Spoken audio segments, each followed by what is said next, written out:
to the Wall Street Blockchain Alliance Crypto Roundup for July 19th, 2024. I'm here with my amazing co-hosts, David Brill and Ron Quaranta. I'm Josh Klayman, and we are coming to you live or recording, depending on how you're watching this.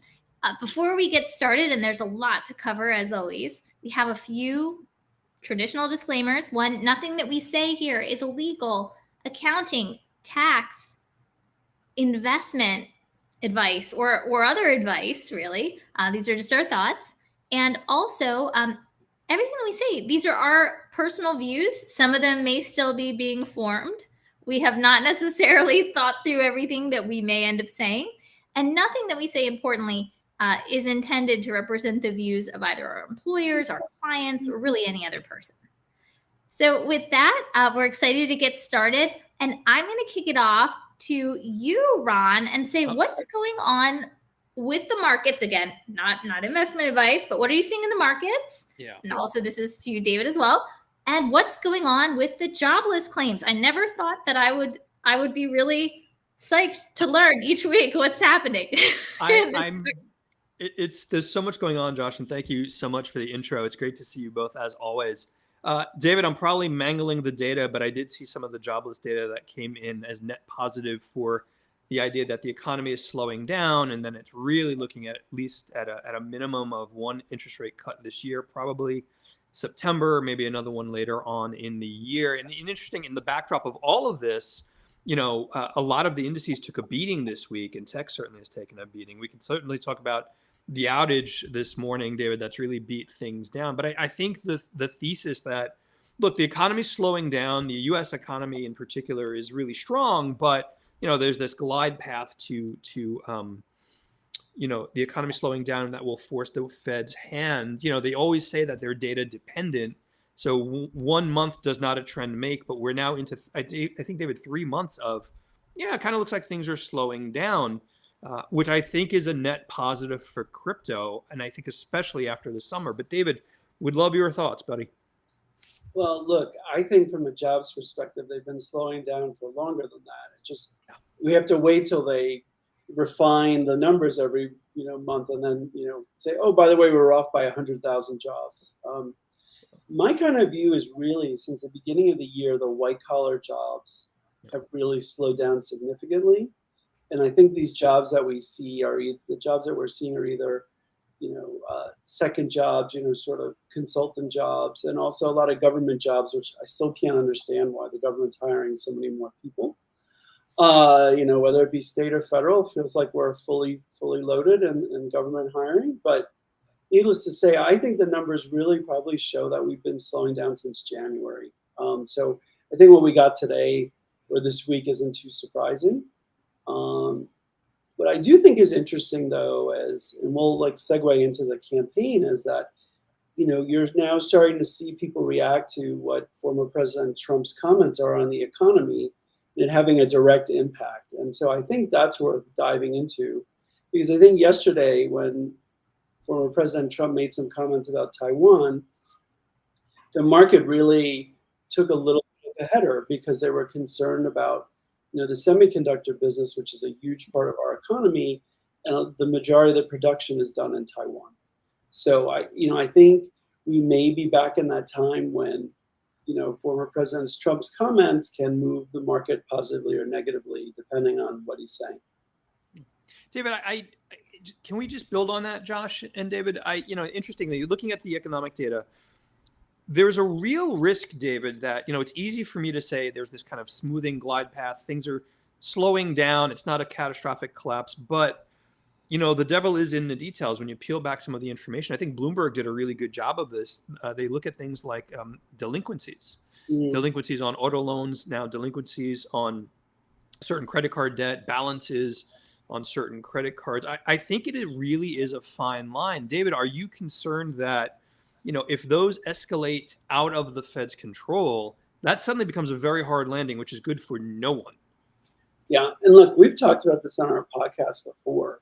Yeah. I don't think the sort of middle 2/3 of America is in a soft landing between car repossessions, credit card delinquencies.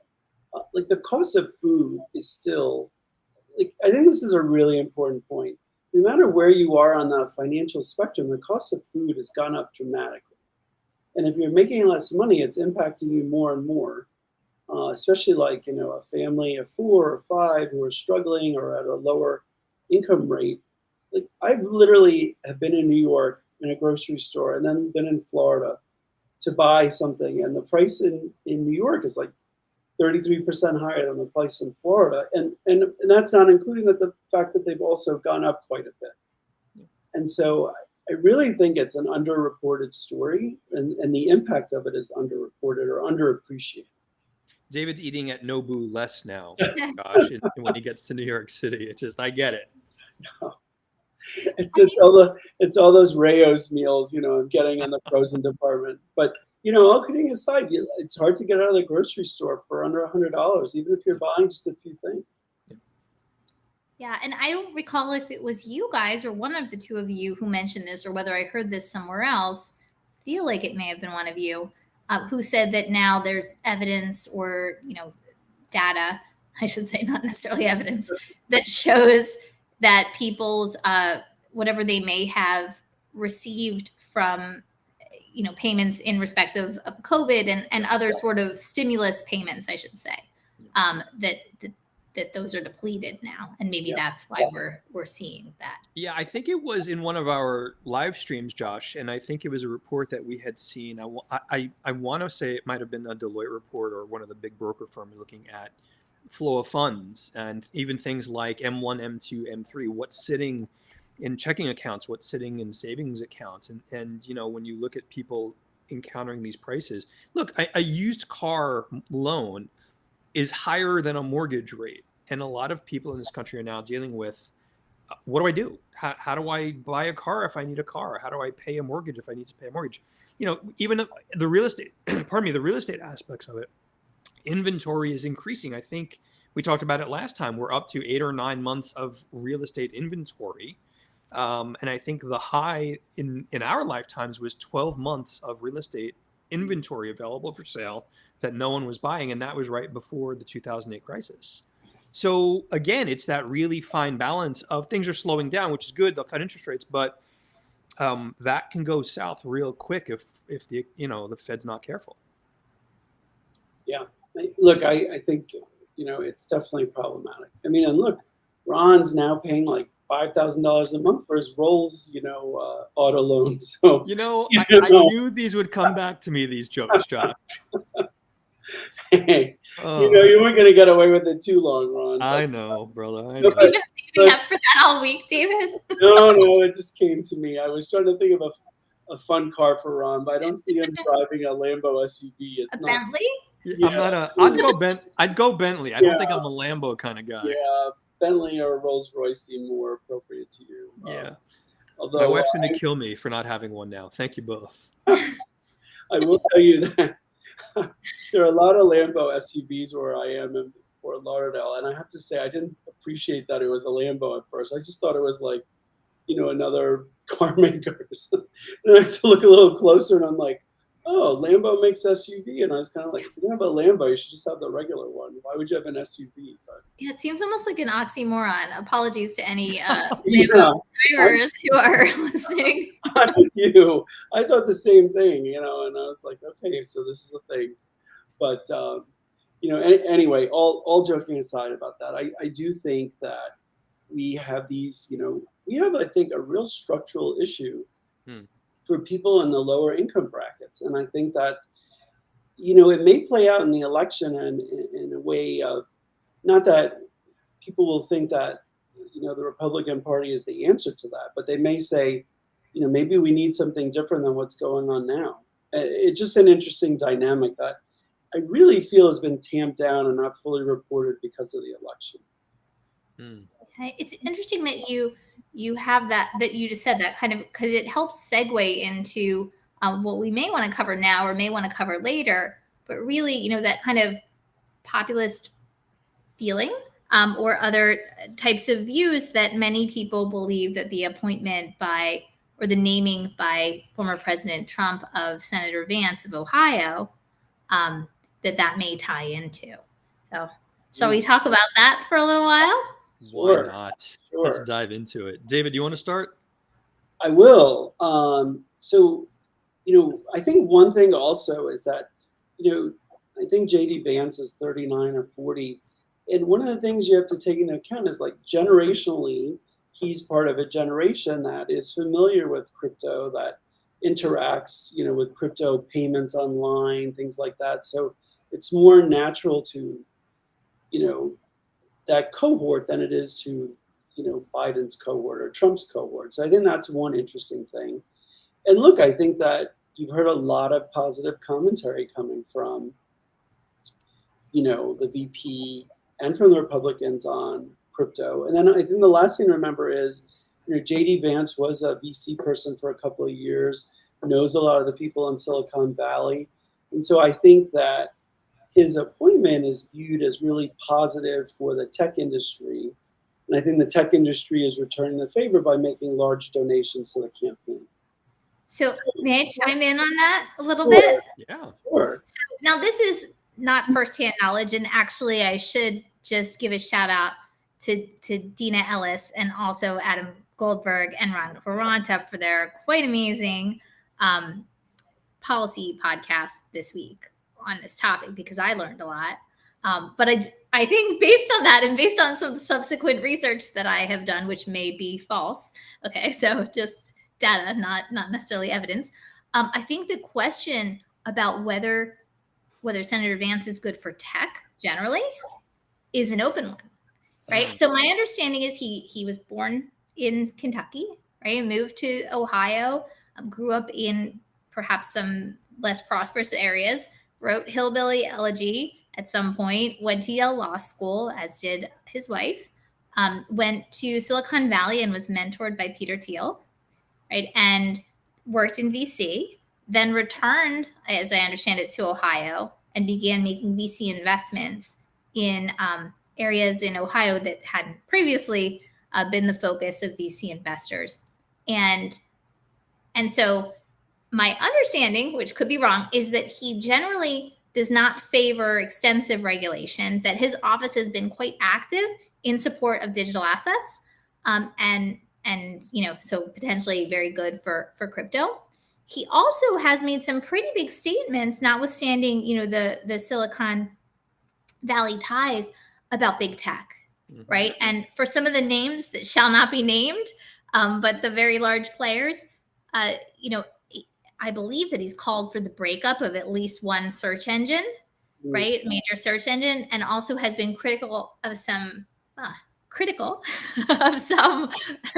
social media platforms, including for reasons in both cases of potential election manipulation type or political type things. So in the case of the social media platforms, I think that has been largely due to a view by some that maybe certain stories were suppressed. And in connection with the search engine, I think the idea was that maybe there might be some kind of political priority for certain search results. So what's interesting to me is, yes, I view him as, potentially,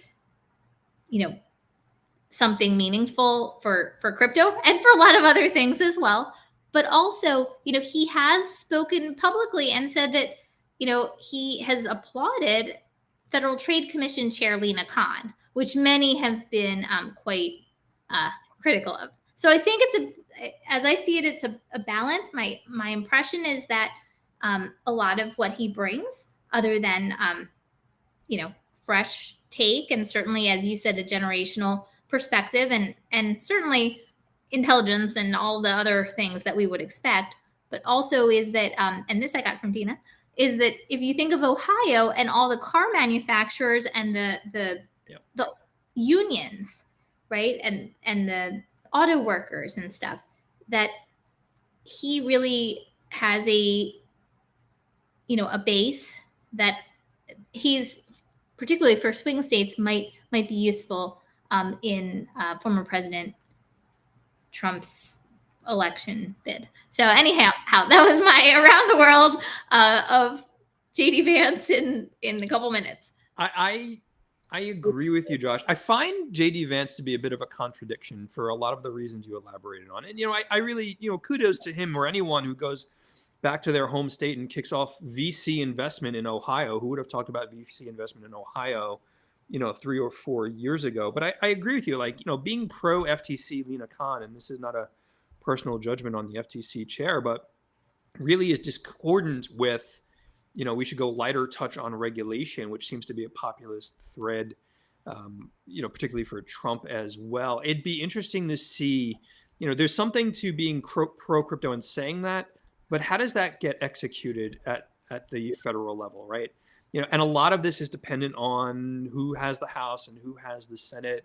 I'd be interested to see the specifics of what a VP candidate who gets crypto because of that generational difference, what do they put forward? Does that automatically mean anti-CBDC? Does that mean he's more inclined that TradFi not be a bigger part of crypto and that crypto native should grow bigger? I would just love to see the details of it, if that makes sense. I don't know if you both agree with that.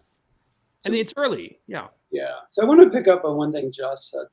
I think that his views, at least has been stated, especially around the social platforms and potential like tamping down of conservative views.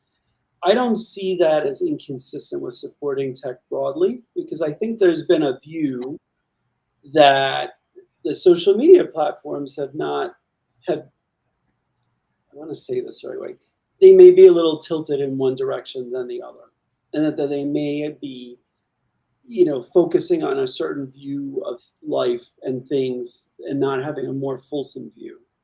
And I think that may have changed with, Elon Musk now running X. And so I don't see them at odds.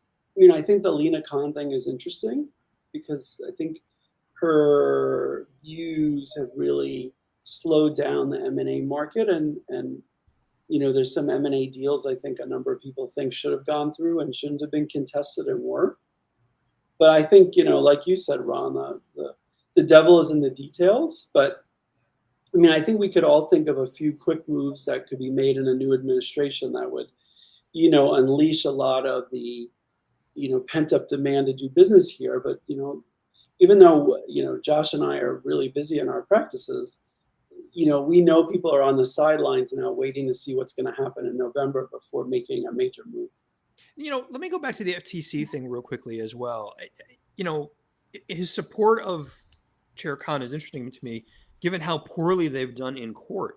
There was this really interesting Bloomberg broadcast, I think it was yesterday, and I don't remember who was speaking, so my apologies, that looked at these big cycles of antitrust concerns in government. And, going back to the Sherman Act before 1900, I think, maybe, or 1910 or something.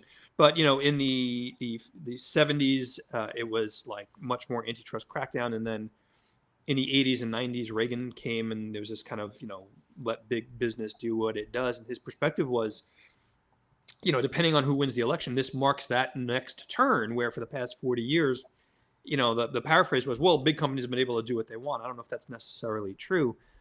When I see what's happening with the FTC, the economic argument that investors and consumers are being harmed seems pretty thin.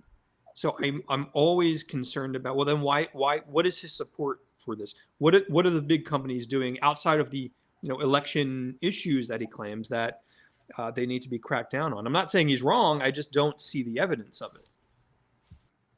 Yeah, by the way, I should just mention an article that I read that I thought was really interesting. It was The Verge, and it was by Lauren Feiner and Alex Heath from July 16th.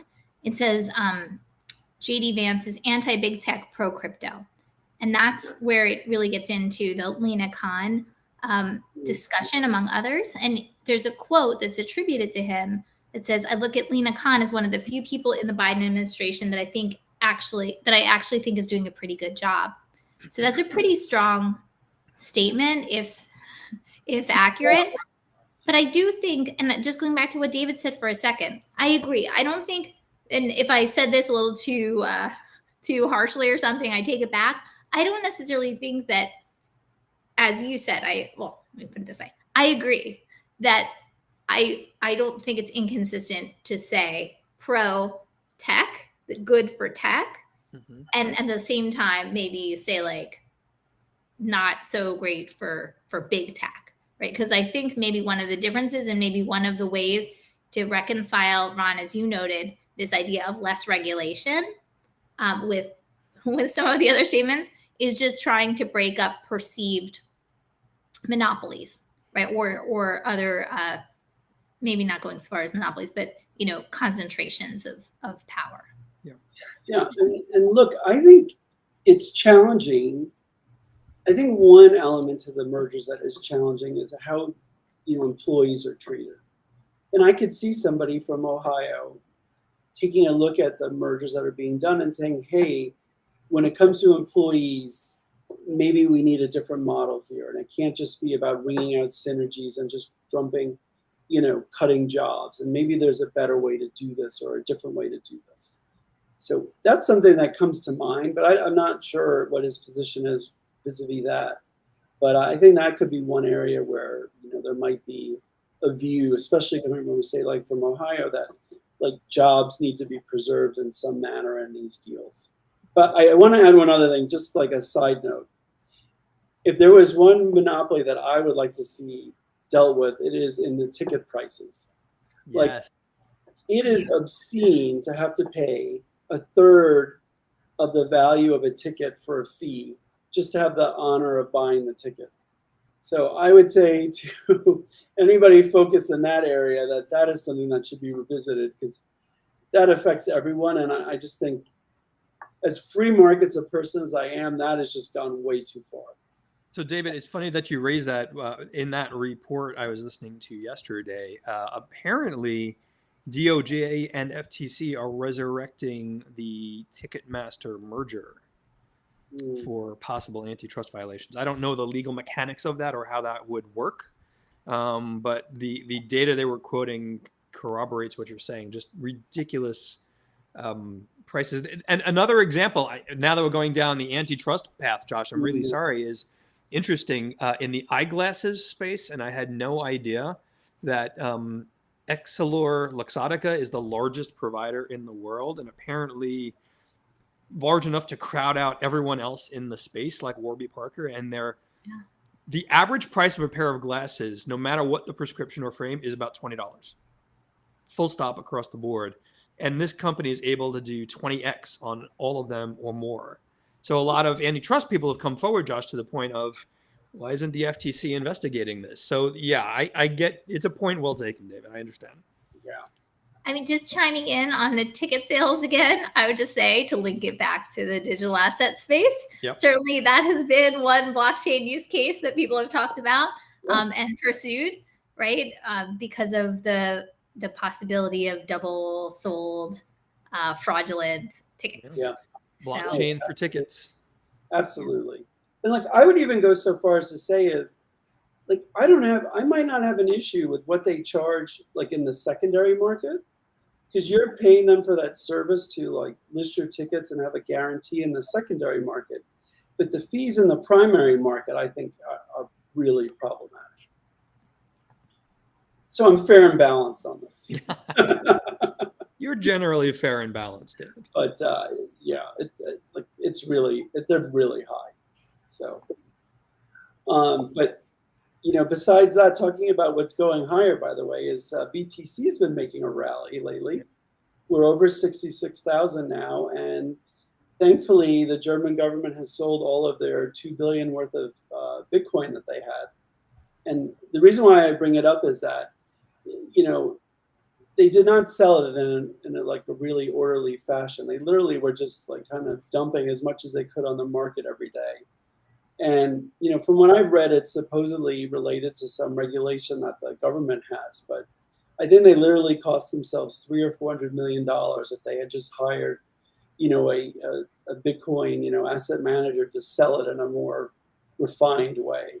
So the fact that we overcame that last week and today we've had a really strong day, it's been a nice recovery. David, I feel like the German government dumping BTC. I feel like the Gox information about crypto kind of reverting back. I feel like the market's broad enough and deep enough where it's kind of absorbing those much better than it might have done 4 or 5 years ago. And everyone, some people get apocalyptic. German government's going to be dumping 2.5 billion, whatever it may be. Look for $10,000 price drop in Bitcoin. It feels that volatility continues to smooth out. And I think that's one of the lures for TradFi. I think that's why we're seeing more of that conversation. David, you and I talked about it at the Crypto Asset Working Group yesterday, and I wonder if that kind of smoothing out of the volatility is one of the things that brings wirehouses closer to being part of the ecosystem. So it's an interesting development. Yeah, and what's interesting is I think there was over $1 billion of net inflow into the ETFs at the same time that the German government was selling all of their Bitcoin. So I think over the last 3 months, the volatility in this space has really been diminished considerably. I think the only thing that I do still see as being volatile are like weekends and holidays, and when you get a lot of leverage, and if you reach a certain number, positions will be liquidated. So I think when you get to those type of positions, and we're actually near one now around 66,000, where there's a lot of leveraged positions, that's where you see some of that like immediate volatility and everything sort of going up or down depending on who's being liquidated. David, why the weekends though? Is it the Asia market and the fact that they've got more liquidity venues that kind of participate? I get where you're going, and I understand your perspective. The weekends are a bit more volatile. I'm curious about the mechanics. For one thing, people aren't sitting at their computers like trading, or they may be working and they may not be checking on their positions, and it moves very quickly. And I think we've seen on a lot of American holidays big moves, one way or the other. So I think there's just a lot of that goes on, and because it moves quickly, and there is a portion of the ecosystem that's highly leveraged, they're subject to liquidation on a $2,000 or $3,000 move in crypto. Yeah, fair point. So I'm wondering what's going to happen next week with Bitcoin in Nashville. I think that's not necessarily on a weekend, right? It would seem to be in a week, but not investment advice, but I anticipate that we may see some hopefully positive moves in that regard. Yeah, go ahead, Ron. I was just going to say, obviously former President Trump is going to be speaking at the Bitcoin conference.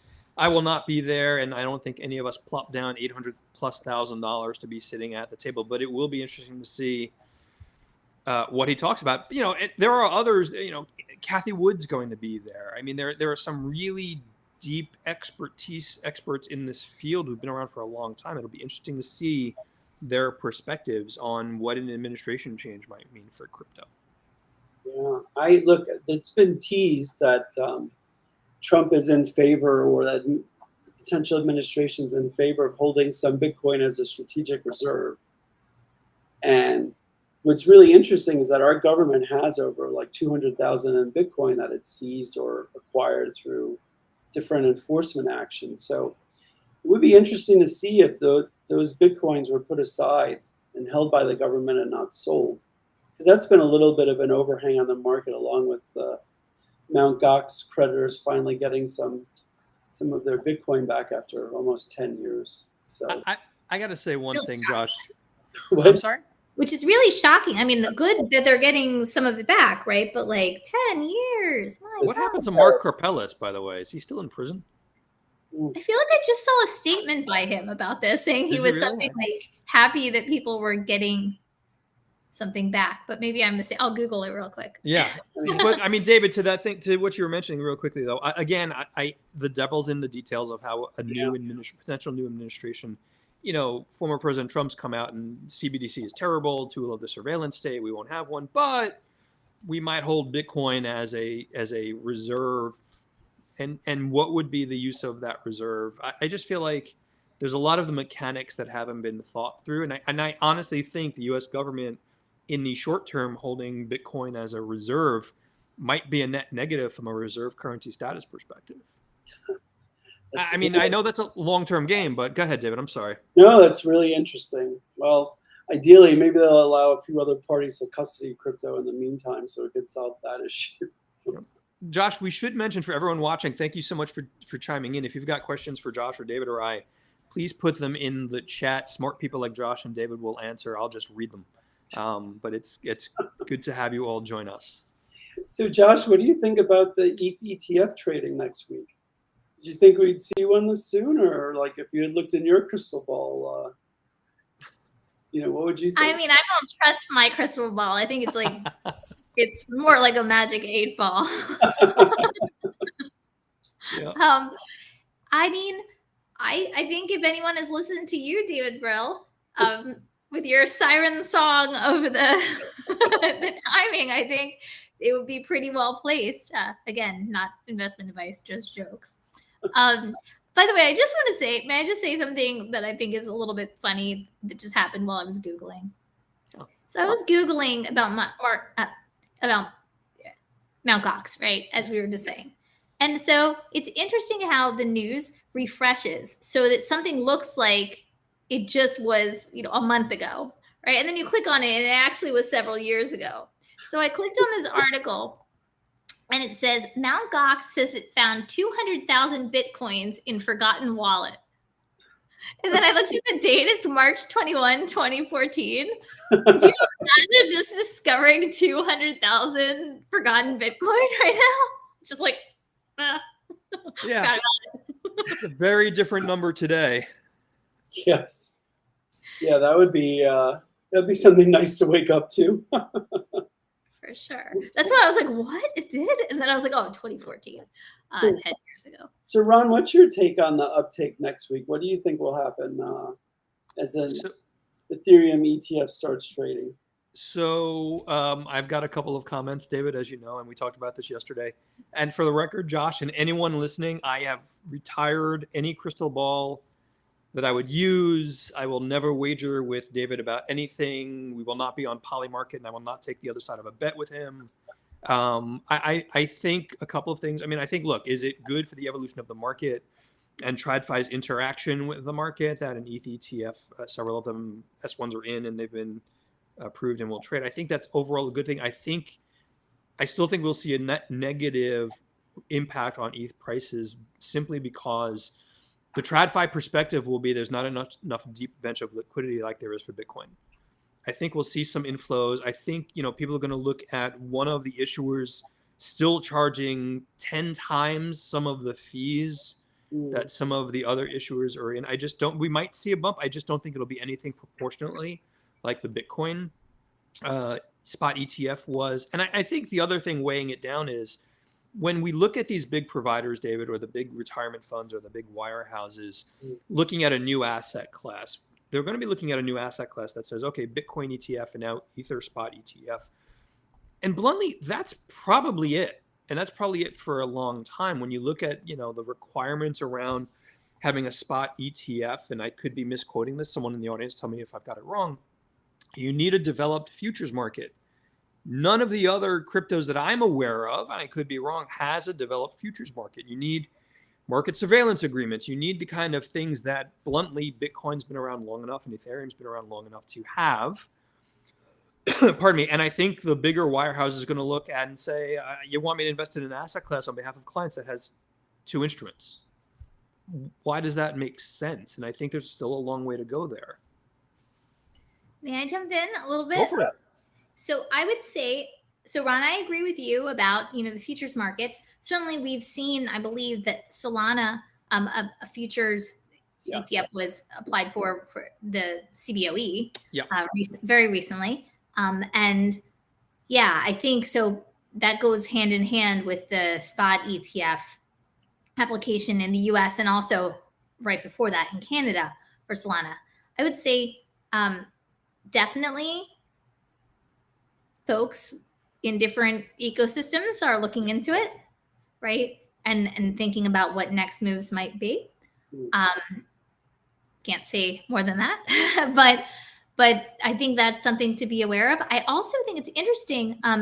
There's been some speculation just in the past few days that now that the U.S. markets are getting ready to have the spot Ether ETF, that actually maybe in European markets, there may be Ether staking ETFs, right? Which clearly would differ from what's available in the US. And there's actually a Cointelegraph article about this, saying EU markets will pave the way for the first Ether staking ETF. And it quotes a CEO from one of the well-known crypto entities. And that article is by Zoltan Varday. It looks like it's from only 2 hours ago. Not 14 years ago. No discovered 200,000 Bitcoin or Ether or anything like that. But what's interesting also in this article is that the same CEO is quoted as predicting that perhaps the Ether ETFs will capture around 25% of the Bitcoin ETFs under management, and that we may end up, and those of course refer to spot ETFs, that we may end up with like a 75 Bitcoin, 25 Ether mix. What do you guys think? Like David's hypothesis, gold and silver, Bitcoin and ETH. And I think in the aggregate, I think that in the long run, that kind of makes sense. Yeah, look, I think these ETFs are super important for that portion of the market that just hasn't gotten comfortable yet using crypto exchanges or individual wallets and using DeFi. And so to have a place where people can get access to it in a way that they're comfortable with, I think it's important. I think it's overdue. And I think our ETF should have staking in it also, but that's not what the powers that be have determined. But I do think it's good. I think the more people can, have access to it, the better. Because I don't feel like the whole idea of crypto is not that, certain people should have it and some shouldn't. And even though everybody theoretically could have it if they went on a crypto exchange, I think it is nice that people could have other options, in a form or wrapper that they're more comfortable with right now. And then hopefully in a few years, they'd all want to own it on a crypto exchange or just self-custody it. David, I wonder, the three of us have read, and a lot of the folks watching have read about the potential SAB 121 changes from the SEC. Again, we don't know the details. We don't know which firms particularly or what the dynamics of those firms are. But, to elaborate on your point, it'll feel better if there are well-known, well-collateralized, well-funded, comfortable with compliance reporting and regulation custodians that are able to hold some of this. So maybe that's one of the catalysts as well. And that would have been a nice move by the current administration to deal with, and to resolve, and not sort of have this, what we've been reading about. And Josh will jump in because I can see she was ready to jump in. You can feel it. Sort of potential ad hoc approvals of certain institutions and certain situations, that have been sort of opaquely discussed. But I know, Josh, you want to talk about this more. I just don't see why it's so hard to allow some of the big players to custody crypto. And I think it needs to happen soon. So yes, David, you read my facial expressions properly and accurately. You didn't even need a crystal ball. So yeah, I clearly haven't been able to say anything, and I still can't say anything. But whenever this has come up, I have been aware of certain instances in which there has been individualized relief. So what I would just continue to mention, and this probably is all that I can mention, but I've been trying to say it for a while, which is just, I think we should, while there may be certain players, institutions, whoever they may be, who may have gotten relief, I think it's important not to overgeneralize what kind of relief there may be. Because actually, in some instances, that relief may be relatively narrowly tailored. And I think one of the concerns relates a concern on the part of the regulator, and maybe one of the places where there is a pocket or area of potential relief is whether something is, quote, crypto in the administration's eyes, or whether it is more of a traditional security that is tracked or or transferred using distributed ledger technology. And certainly the definition of crypto asset in SAB 121 is quite broad and intentionally so. But I think and certainly I don't know all the relief that's been granted. Only the regulator knows. But I think assuming broadly that it's just exempting certain types of institutions from any kind of SAB 121 restrictions from custodying what we know as crypto, that may not actually be the case in terms of a broad versus a more narrowly tailored exemption. Josh, can I ask you a question? And I know you're kind of limited in what you can just talk about here. I'm almost surprised that some of the firms that might be getting some type of relief, whatever broad or narrow relief, are they prohibited from talking about that publicly? Are they not allowed to? I'm just curious about some of the players who you'd think would be able to say, hey, there's something we can do here. It all seems very quiet. Is that part of the requirement from the regulator?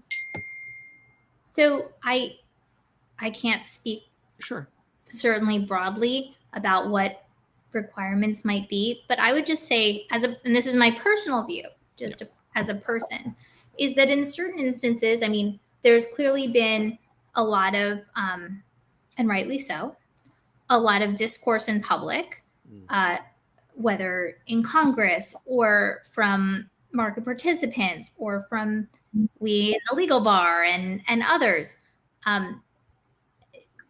being highly critical of the SEC, being highly critical of SAB 121. So it may be that in certain instances, perhaps some players have done a calculation that may be quietly going in and asking for narrowly tailored relief may be more effective than sort of going out and advocating broadly. Yeah. And that some folks may have, they just may have calculated that fighting the fight for everything and everyone may be less successful in their particular instance. Yeah. But again, I can't speak for anyone. These are just my thoughts. Understood. Look, the issue I have is that, and I respect, an institution should, do what's in the best interest of the institution and the shareholders, and that may be to seek, narrow approval for specific products they want custody. But ultimately, I don't know that on a holistic basis that some entities should get relief and others don't get relief. And I don't like the idea that, because this hasn't been handled as well as it could have been, that it's sort of requiring institutions to sort of go in on an ad hoc basis. I support getting the relief and I understand it completely. And my view of getting relief on tokenized securities is much different than getting relief on like custodying Bitcoin or Ether. But I think there's been an opportunity. I think this has been really highlighted that this was an issue, and I just don't know that it couldn't have been handled better. That we are where we are now, and people have to go in for ad hoc relief instead of a broader approach. David, do you think it's kind of regulators picking winners? I know you and I have had this conversation many times, and I think we both philosophically don't like that possibility. I don't know enough about who's getting relief and what it's for, but the feel of it doesn't feel great. Completely understand. I'm sure every instance is different. I think sometimes though, if you think about, there may be instances in which some type of an asset that is tracked on or transferred on distributed ledger technology where there may be redundant records or other things like that, or other safeguards that could make a difference from what we see with quote crypto, right? And so I would say, generally speaking, I agree. It would be better to have like a different, it'd be better just to not have, not to have it, but not have SAB 121. Yeah, look, I think, Josh, I don't have an issue with a company who has a specific need going to seek relief. I mean, companies do that all the time. It would have been nice if we were at the point where that wasn't necessary. That's my point. Yeah. And so I agree. And I think also just importantly, and this is something that I think, others have pointed out as well, but this SAB 121 is not commission level guidance, right? It's a staff accounting bulletin. So it's really the office of the chief accountant that would be, my understanding is, the folks you would talk to, as opposed to something at the commission level, which would be, of course, much more broad, because it would be presumably the role of the office of the chief accountant to interpret this staff guidance. That being said, of course, we all know, details. Yeah, exactly, and of course, it's not like the commission isn't there. So, just thoughts. I'm going to weigh on the optimistic side and say at least it's progress. I mean, a year ago, the three of us were talking about SAB 21 is literally going to make sure major financial institutions can't get involved in crypto, and there are some cracks in that logic. We'll work on progress and see where it goes from here. I mean, I will say this, like, imagining a world if we did have a new administration. I mean, I can think of 4 or 5 things that if they just changed, and like we're fundamentally sort of in the middle, not even, we'll say, like totally, in the crypto camp, would just, make doing business in the US so much easier, and so much, I think there's so much innovation that's been tamped down because people don't want to unveil products or do business here because they run the risk of this sort of gray area. So I think you're going to see a lot of excitement next week at the Bitcoin conference, because I think there will be a feeling that ideas that people have been working on and developing may now have a chance to go to market. And end Operation Choke Point 2.0, David, is that the theme? I'm sorry, I shouldn't. Look, forcing people to go offshore to bank crypto, I don't think the majority of people think that's the answer. I think there's a better answer, and there's a better answer that could be gotten to by consensus rather than just sort of crypto bad, don't bank it. Or we'll nail you in an audit kind of thing. I think there's a much more nuanced and reasoned approach to take that could get, us to the right place. Agreed. And, one thing I just want to mention, not exactly on the same thing, but as we think about what could be coming in the future and, what different administrations might be doing, my good friend, John Gaffney, who is one of my colleagues, he had just actually spoken recently about Treasury's new proposed U.S. outbound investment rules, which were just, the notice of proposed rulemaking was rolled out on July 5th. And that would establish a bunch of controls, like a whole framework for U.S. outbound investments that raise national security concerns interrelated to China. So it's interesting. This makes me think, I think that's really one to watch in terms of, because some of the exceptions are, I think that's something where people can provide comments actually for a period of time. There's a lot of clarifications that I think should be made or could be made based on my understanding from John, not because I'm independently knowledgeable about this. But it just makes me think also, David, about what you said at the beginning of the show about when former President Trump mentioned Taiwan, right? And the reaction with respect to semiconductors, because the 3 key areas, as I understand them, for Treasury's focus on outbound foreign investment restrictions are semiconductors, quantum computing, of which, we'll see what happens, and AI. Interesting times. That is interesting times. So looking ahead to next week, what, Josh, I think you're going to be down. To be a downer, looking forward to the next week, and look, look, strategically, if the country has a view that there's certain products that we don't want to export and we want to have control over, that's our prerogative to do that. And so if we do it in a thoughtful manner, I mean, it makes sense. I think the Taiwan issue is really big though, because I mean, I think some 95% of all the chips that are made, are made in Taiwan for semiconductors. And I could be wrong, could be a little less than that, but at least the majority. So that's like a really big deal. And I wonder if we're going to start seeing more movements to build plants onshore here, so we don't have that sort of event risk like we had with COVID, when because we weren't making as many things here, we couldn't get access to different products because they weren't made here. So I wonder if we may learn from that. Hopefully. Okay, so just a question. You guys might know or might not, and no pressure. But I thought that one of the reasons for which there hasn't been more semiconductor focus here domestically, not focus, but development domestically, is climate related.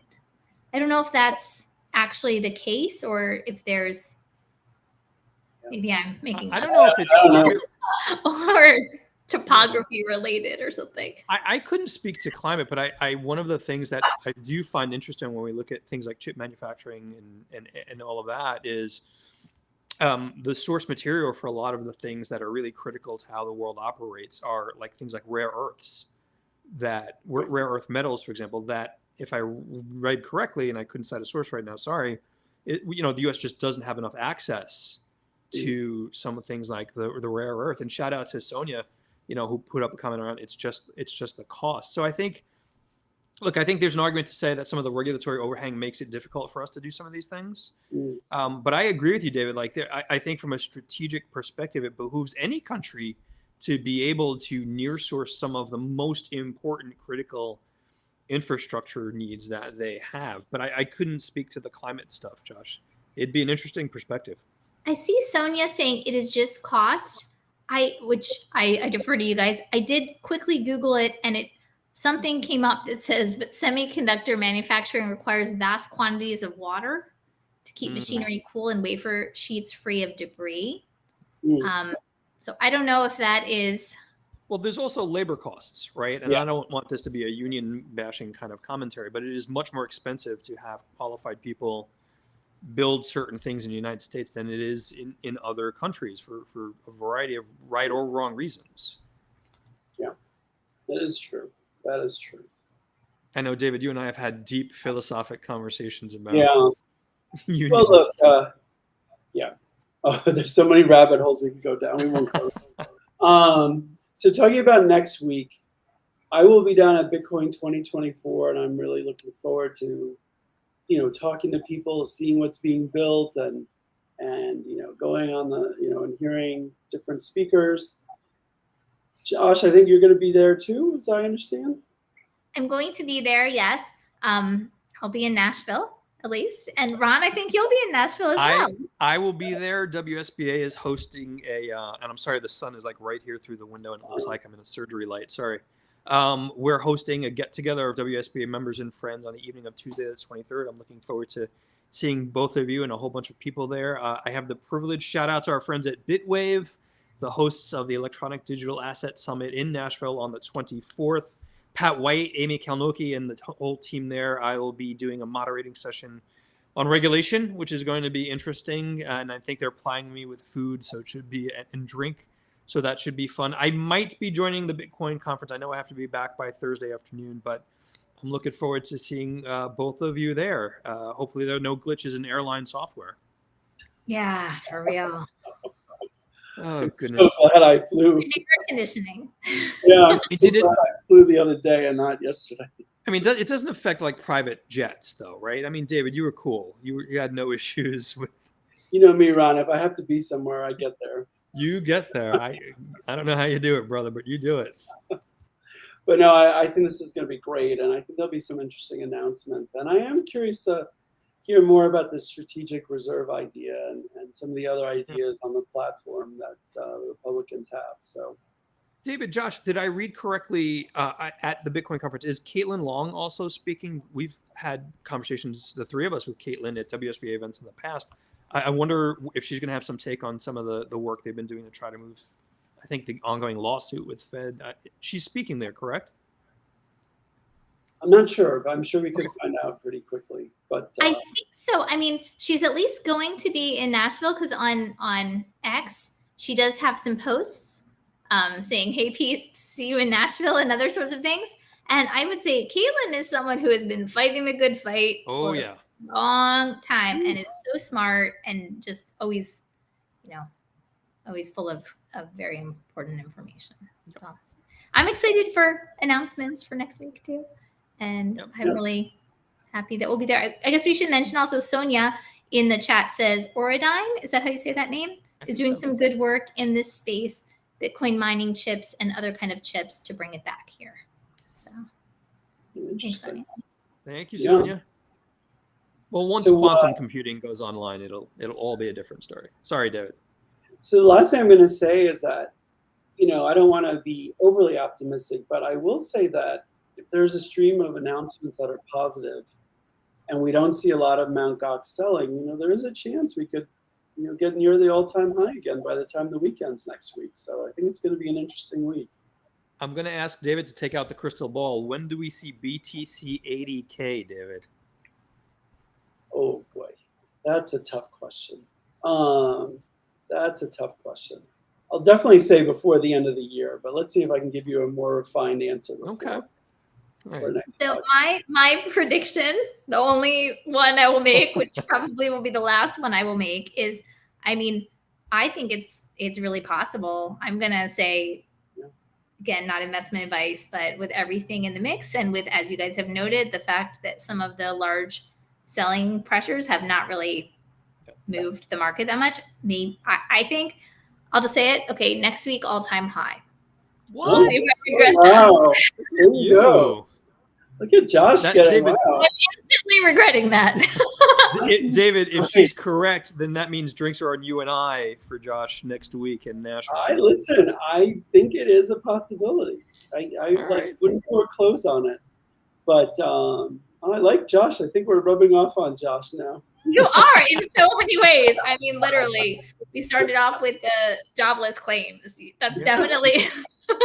David, she's going to be reading the Fed Reserve Blue Book, Beige Book, as it comes out soon. We're sorry, Josh. We're sorry we did this to you. You know what? I love it. I feel like I'm learning every week. So. Same here. Yeah, that's a great thing about this space is I feel like the things we think about or we may see but haven't delved into, and now because it's touching our space, that we really get a chance to go into it and just add to our wealth of knowledge, which is great. Well, my friends, it's good to see the both of you. Josh, thank you so much. David, as always, a privilege. See you both next week. For everyone in the audience who joined us, thank you so much. If you had questions that we missed, email us info@wsba.co. Josh and David and I will do our best to answer them as quickly as possible. Have a great weekend.